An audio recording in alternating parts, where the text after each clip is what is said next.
chose que vous n'avez jamais vu, même si vous êtes fidèle du défilé civil et militaire. C'est une démonstration en mouvement. Xavier, en quelque sorte, on va simuler une attaque sur le Palais Royal, c'est bien ça? Pas une attaque sur le Une intervention sur le Palais Royal. On va simuler. Je scénarise un peu trop. Je scénariser, exactement. Donc là, en fait, on va simuler une jonction entre des éléments qui vont arriver par hélicoptère et des éléments terrestres. Donc nos forces spéciales vont arriver par hélicoptère avec également des éléments de la DSU, de la police. Allez voilà, ne nous dites pas tout, on en est au début et si vous entendez parfois une voix derrière nous ici, place des Palais, c'est parce qu'on explique le scénario, comme nous on est en train de le faire, aux spectateurs présents sur la place. Et donc ici on a une tyrolienne, si je ne m'abuse, pour commencer. Une tyrolienne où le drapeau qui descend signifie le début de cette démonstration. C'est un instructeur du centre d'entraînement commando de Marc-les-Dames qui tire ce drapeau. Et vraiment l'objectif de cette démonstration dynamique, et je trouve à titre personnel que c'est très intéressant, on a vu les troupes, on a vu le matériel et là on voit un petit peu plus en action. On n'est pas sur terrain de guerre bien sûr, mais ça nous permet d'avoir une petite idée de la manière dont ça se déroule. Alors après la tyrolienne, on a les premiers véhicules qui vont se mettre en place sur la place des Palais. Donc deux premiers véhicules qui se mettent sous l'appui de deux autres véhicules sur la place des Palais. Ils prennent position afin de sécurité l'environnement. Vous voyez les fusiliers qui débarquent. Ça, c'est un procédé de combat que... On ne débarque pas n'importe comment, comme ça, vite fait. On ne débarque pas n'importe comment et vraiment, c'est très important d'assurer la sécurité rapprochée du véhicule. Donc voilà, c'est vraiment progressif, hein, puisque petit à petit, d'autres blindés arrivent, d'autres troupes. Et puis, on a donc ces fameux hélicoptères, il y en a deux, il y en a des unités spéciales de l'armée française et ils font un peu de la surveillance aussi essentiellement. L'hélicoptère Tigre de l'armée française, qui est un hélicoptère d'attaque, lui va assurer la surveillance à partir de l'espace aérien. Donc dans un instant, il y a un des hélicoptères qui va réellement intervenir, l'autre va continuer à faire de la surveillance de l'espace aérien. Regardez, on les voit en approche de la place des Palais. Ils vont s'approcher du Palais Royal.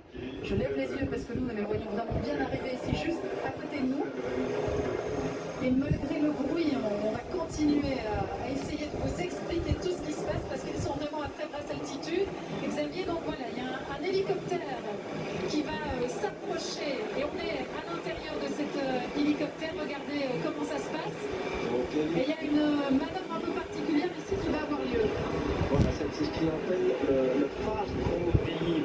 Donc nos opérateurs et les opérateurs des unités spéciales de la police vont descendre le long d'une corde. Il faut savoir qu'ils ne sont pas assurés, donc c'est quand même assez périlleux et ça demande pas mal d'entraînement.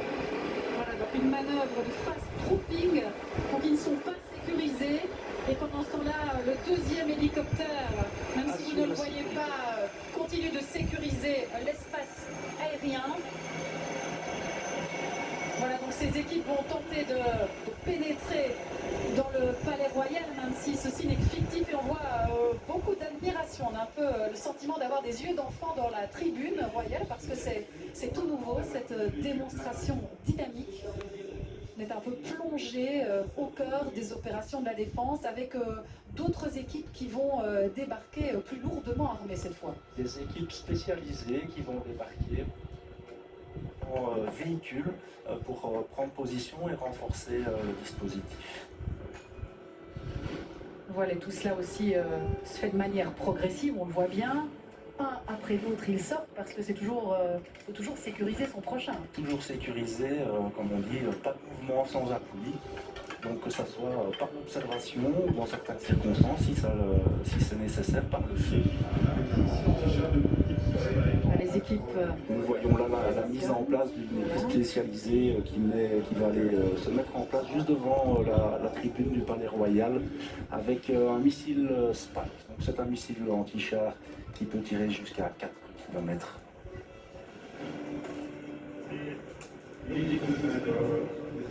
Voilà, je rappelle qu'ici, sur la place des Palais, si vous entendez des commentaires c'est pour que le public présent sur place et qui n'a pas la chance d'être devant la télé comme vous et d'avoir les commentaires de Xavier Collard puisse comprendre ce qui est en train de se placer. Et là, on a aussi, on l'a vu, des snipers qui sont positionnés au sol. Des snipers, donc des arts du camouflage et de l'observation et du tir également, mais le tir n'est pas l'objectif principal et la mission principale du sniper. C'est vraiment un as de l'infiltration, de s'adapter au terrain et de pouvoir donner des renseignements très utiles aux échelons de commandement.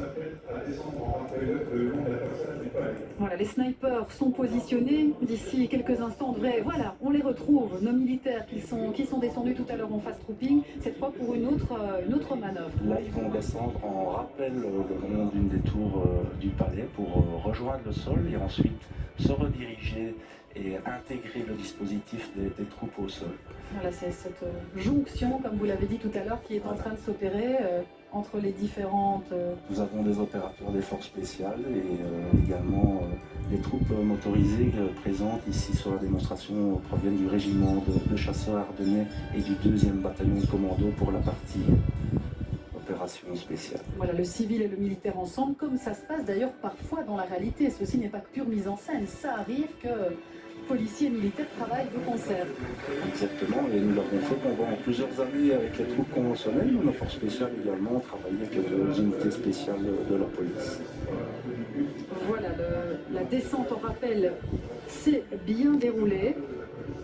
Et on a toujours donc l'hélicoptère français, l'hélicoptère Tigre, qui est aux abords de la place des Palais pour assurer la sécurisation de l'espace aérien. Je pense qu'il y a aussi des drones qui sont là en appui dans certains cas. Les drones sont en appui dans le cadre de certaines opérations, bien sûr, et d'ailleurs nos forces spéciales ont été les initiateurs de l'utilisation de cette technologie, ce qui permet de voir beaucoup plus loin et d'avoir vraiment un visuel sur des choses qu'on ne sait pas voir même en observation à partir de véhicules ou du sol.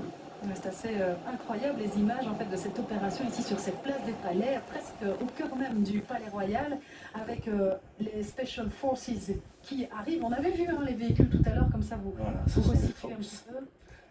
Et les opérateurs des forces spéciales qui reprennent leur progression à pied pour rejoindre les Fox qui viennent d'arriver sur la place des Palais, qui ont intégré le dispositif et qui vont réceptionner les 4 opérateurs.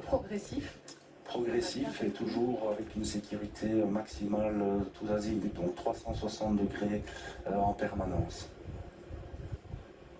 Il faut imaginer aussi ce genre de situation en terrain hostile. Ici, c'est la démonstration, c'est un peu pour le show, mais c'est quelque chose de complètement différent, j'imagine, en situation. C'est quelque chose de complètement différent, mais vous savez, on est tellement bien entraîné et bien drillé à ce genre de procédé que tout se déroule également très bien et en très bonne confiance avec le matériel.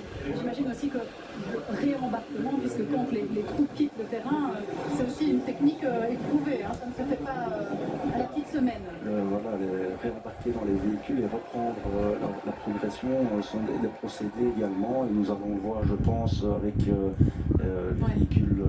Voilà, nous les voyons là, ils réembarquent toujours sous protection, ici en l'occurrence de l'armement de bord, et on assure la protection un maximum tous azimuts. Ils jouent vraiment le jeu. On a vu les véhicules des forces spéciales partir en trombe, comme sur le terrain, avec les applaudissements de la foule. Je peux vous dire que vu d'ici et de ce qu'on entend, le spectacle est apprécié. On voit les yeux grands ouverts parce que c'est tout de même impressionnant. Ça n'arrive pas tous les jours de voir ce genre d'exercice grandeur nature.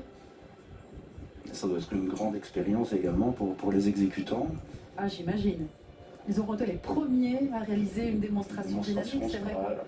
En France, pour ceux qui apprécient aussi l'exercice, le 14 juillet, il y a depuis des années des démonstrations. On se disait toujours en Belgique, tiens, quand nous aurons-nous droit aussi à ce genre de démonstration? Eh bien, ça y est, 2022 marque un tournant. On espère que ce ne sera pas juste une seule expérience et que ça pourra se renouveler, parce que ça permet surtout de voir à quoi sert le matériel plus concrètement et de vous donner aussi d'autres explications.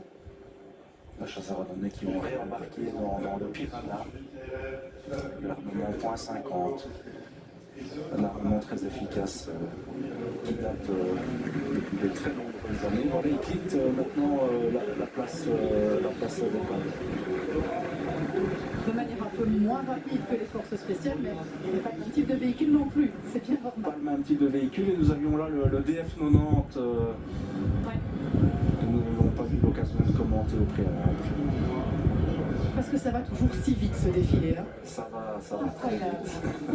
Mais il y a tellement de choses à montrer, et surtout on est revenu dans un défilé classique avec en plus toutes ces nouveautés au sein de la défense. Donc ça a défilé, c'est le cas de le dire, dans le temps aussi, tant c'est passé vite.